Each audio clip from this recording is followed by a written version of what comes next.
gipangulon kini the Lord is risen. So napod siya laking kanang coincide po siya sa ato ang leksyon karon mga kaigsuonan.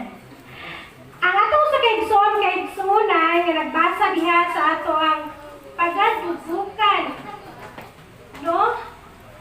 Diha sa Mateo 28 nagingon, apan ang manununda miingon sa mga babayi, ayaw kamo kalisang kay nasayod ako nga nangita kamo kang Jesus nga gilansang sa cross. Praise the Lord. Wala na siya dinhi kay siya nabanhaw.